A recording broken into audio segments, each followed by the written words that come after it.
There are habits you can't explain, urges that appear out of nowhere, pulling you toward things you don't fully understand. You've tried to stop them, hide them, silence them, but they keep returning. What if these addictions were never meant to be your enemy? What if heaven placed them inside you because of who you're becoming? Before you judge yourself for the things you struggle with, pause. There are impulses inside you that feel unsettling, contradictory, and even confusing, yet something in you knows they're not accidents. Chosen one, the behaviors you label as flaws are often the very signs that heaven is rewiring your spirit for a destiny your mind has not caught up to yet. These silent addictions don't appear out of chaos. They rise from a deeper place, a spiritual engine running beneath your everyday life, pushing you toward a version of yourself that is stronger, clearer, and far more aligned with God's purpose. You feel the shifts, the urges, the sudden inner storms, and you wonder, what's wrong with me? But the truth is far more powerful. These patterns are not symptoms of weakness. They are indicators of awakening. When God prepares a chosen one, He doesn't always announce it. He hides the transformation inside cravings for change, urges to detach, sudden bursts of clarity, and unexplained spiritual hunger. And while the world misreads you, heaven knows exactly what it planted in your soul. Today, we expose 7 silent addictions that chosen ones develop without realizing what they truly are. Divine mechanisms designed to strengthen your spirit, sharpen your perception, and ready you for the assignment waiting ahead. Not to shame you, not to guilt you, but to reveal the spiritual engineering behind your evolution. Before we go deeper, hit the like button, subscribe if you haven't yet, and comment 99. That number carries the vibration of divine completion, a sign that what God began in you is about to accelerate. The first addiction is the addiction to constant self-improvement, a relentless inner pull that refuses to let you stay where you are, no matter how comfortable or familiar that place may be. While others settle into routines and call it stability, something inside you grows restless the moment your spirit senses stagnation. You crave expansion, you crave evolution, you crave the next version of yourself, even before you fully understand who that version will be. Books, new skills, deep reflection, emotional upgrades, spiritual breakthroughs. You don't pursue these things casually. You pursue them compulsively, almost instinctively, as if your soul is chasing a future it has already seen. This hunger for growth is not ambition. It is assignment. It is God planting a fire within you that refuses to dim, a divine tension that makes staying the same feel like a spiritual suffocation. Every time you level up your mindset, your habits, your routines, your standards, you're not just improving, you're aligning. You're stepping closer to the blueprint heaven wrote for you long before you took your first breath. And though this addiction can feel exhausting at times, it is also the force that turns ordinary chosen ones into leaders, healers, innovators, visionaries. It trains you to operate with resilience when others fold. It strengthens your character in seasons where comfort could have weakened you. It creates unstoppable momentum that keeps pushing you upward, even when your circumstances try to pull you back. And the deeper truth is this: every time you rise, someone you haven't met yet is being prepared to rise with you. Your growth is not just your own, it is the spark that will ignite something far greater, and that ignition is closer than you think. The second addiction is the addiction to walking away, a pattern so swift and unapologetic that people often interpret it as coldness, when in reality, it is one of the most advanced spiritual defense mechanisms a chosen one possesses. You don't cling, you don't beg, you don't bargain with chaos. The moment something begins to feel misaligned, a relationship, a job, a routine, a conversation, even a version of yourself, something inside you snaps awake and whispers, "It's time to move." And you move, not out of pride, not out of rebellion, but because your spirit senses danger long before your mind can articulate it. You were not built to decay in environments that cannot sustain your calling. You were not designed to suffocate in spaces where your light is dimmed, your intuition ignored, or your destiny delayed. So you detach quickly, instinctively, almost surgically, as if heaven programmed a switch inside your soul that flips the moment your growth is threatened. What others call giving up, God calls spiritual evacuation. While they see abandonment, heaven sees acceleration. Every door you closed protected you from a future you were never meant to experience. Every exit you made redirected you towards something larger than your comfort zone could ever hold. And perhaps the most misunderstood part of this addiction is how calm you feel afterward.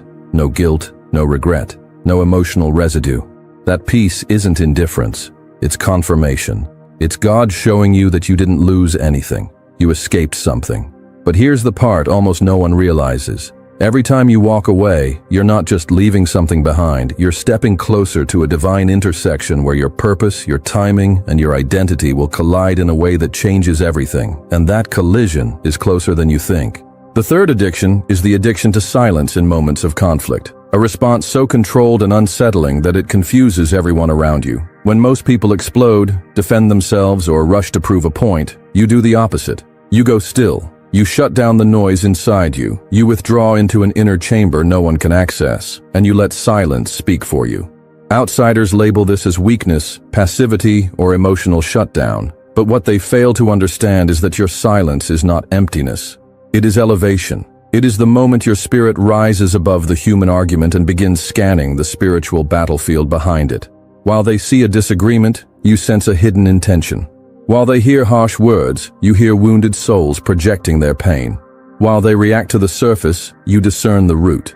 Your silence becomes a shield, a filter, a spiritual firewall that prevents you from absorbing the chaos others try to drag you into. Rage lowers your frequency, but stillness raises it. And you've learned, sometimes painfully, that you cannot afford to fight battles designed to distract you from your assignment. So you hold your fire. You breathe. You observe. You let God reveal what the moment is really trying to expose. Every second you stay silent is a second your discernment sharpens. Every moment you refuse to react is a moment your spirit listens for divine instruction. Silence becomes your strategy. Precise, intentional, and powerful enough to disarm anyone who expected you to crumble. And what they never expect is that your silence doesn't just protect you, it exposes them. It unveils motives, uncovers truth, and brings hidden agendas to the surface without you lifting a single word. But there is something even more profound. One day, the same silence they mocked will be the silence that announces your rise. And that rise is already forming in the shadows, preparing for a moment they will never see coming. The fourth addiction is the addiction to observing people deeply, a silent skill you never trained for but somehow mastered. The moment you enter a room, your senses activate like a spiritual radar. You read faces before words are spoken. You catch the hesitation in someone's voice, the tension in their shoulders, the flicker in their eyes that betrays what their smile tries to hide.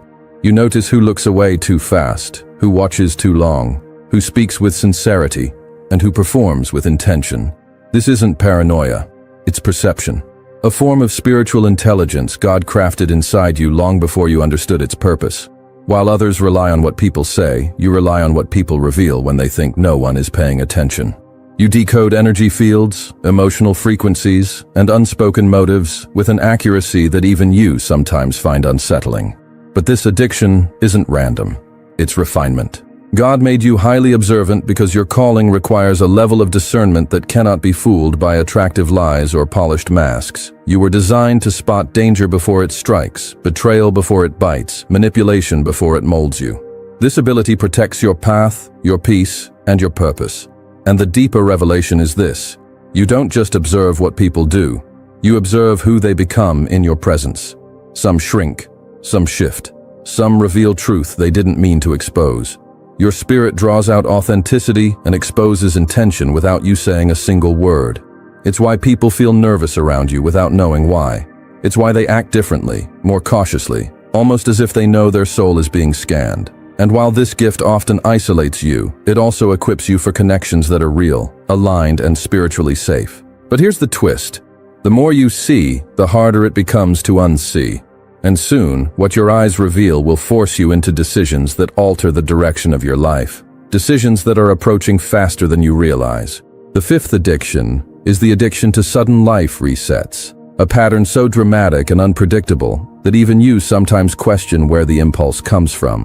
One day you wake up and everything inside you feels expired. Your hair, your clothes, your routine, your surroundings, even certain relationships. All of it suddenly feels too small for the person you're becoming. And without hesitation, you change. Not slowly, not over weeks or months. Overnight, you cut your hair, you shift your style, you purge your space, you rewrite your goals, you reinvent your identity as if shedding an old skin that no longer carries your spirit. People around you call it impulsive, erratic, inconsistent. But deep down, you know it's something else entirely. It's rebirth. It's spiritual maintenance. It's the moment your soul informs your body, this version of you has completed its assignment. It's time to evolve. Chosen ones don't wait for life to force transformation. They sense the spiritual expiration date before the physical world catches up. These resets are not random. They are divine evacuations from stagnant energy. Each shift breaks lingering attachments. Each transformation releases emotional residue. Each sudden change lifts you out of timelines that no longer align with your destiny. And every time you strip something away, something new rises in its place. Clearer, stronger, more aligned with the path God is guiding you toward. What others see as instability is actually spiritual agility. You move when heaven moves. You evolve when heaven signals. And because of that, you're always one step ahead of environments that would have trapped you if you hesitated. But here is the hidden truth that even you might not have realized. Every reset is preparing you for one final, monumental transformation. A shift so profound that the person you're becoming will barely resemble the person you once were. And that shift is already rumbling beneath the surface. The sixth addiction is the addiction to high standards, a relentless inner demand that pushes you far beyond what the world considers normal. You don't just want people to do better.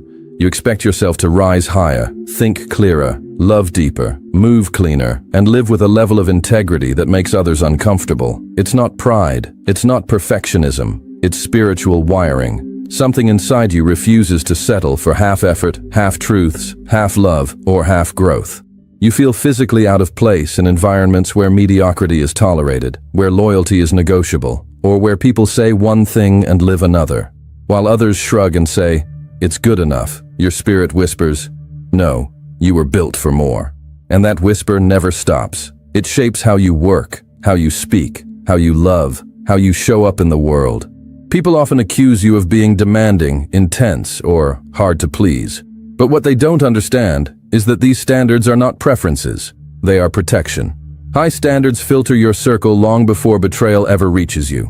They repel people who want access without responsibility, admiration without respect, or presence without purpose. They expose who was never meant to stay. They reveal who was only meant to observe you from a distance. And perhaps most importantly, your high standards hold you accountable to the greatness God placed within you. They keep you from shrinking into old identities. They prevent you from sabotaging your calling. They ensure that every room you enter, every conversation you entertain, every connection you allow, contributes to the person you're becoming, not the person you've outgrown. But here is the deeper revelation. The more you honor your standards, the more heaven elevates your path. Because God will never place a chosen one in a position of influence if they tolerate what weakens their anointing. Your standards are the gatekeepers of your destiny, and soon, they will become the very reason a door opens for you that no one else around you was qualified to enter. A door that is already turning its handle from the other side. The seventh addiction is the addiction to deep emotional withdrawal, a pattern so sudden and complete that it often leaves people around you confused, worried, or offended. One moment you're present, engaged, giving your energy, your guidance, your compassion, and the next, you vanish. No calls, no replies, no explanations. You slip into a silence so absolute it feels like you disappeared into another dimension. And in a way, you did. Because when your spirit becomes overstimulated, when the energy around you grows heavy, chaotic, demanding, or insincere, something inside you pulls the emergency brake. Your soul signals, "Retreat now," and you obey without hesitation, not out of avoidance, but out of protection. Emotional withdrawal is not your weakness, it is your sanctuary. It is the divine moment when heaven gathers your scattered pieces and brings them back into alignment. While the world interprets your absence as disinterest, God uses it as a chamber of restoration. In that silence, your mind declutters. Your intuition resets. The spiritual fog lifts. You reconnect to the frequency you were originally designed to carry. A frequency too sacred to be drowned out by constant noise or emotional demands. You heal in places no one can see. You recharge in dimensions no one can reach. And you return only when your spirit feels stable enough to stand without collapsing under the weight of others' expectations. But here's what almost no one understands. Your withdrawals are not simply about rest. They are about discernment. Every time you disappear, something or someone is being revealed. A hidden motive becomes clear. A false connection loses its power. A spiritual assignment becomes unmistakable. Withdrawal is your diagnostic tool. It shows you who panics, who respects your space, who tries to control you, who prays for you, who mirrors your silence, and who is only connected to you for what you provided, not for who you are. And as each revelation unfolds, your path becomes sharper, purer, and more aligned. Because one day soon, the version of you that emerges from your next withdrawal will be stronger, more illuminated, and more unshakable than any version that existed before. And that transformation is already approaching its breaking point.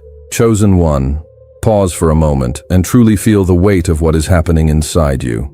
Every silent battle, every unexplained urge, every shift that pulled you away from who you once were. These were not random storms. These were not emotional malfunctions. These were the whispers of heaven rearranging your inner world long before your outer world caught up. You were being shaped in secrecy, sculpted in isolation, refined in moments where no one applauded, and transformed through impulses that pushed you into unfamiliar territory. These addictions were never curses. They were codes.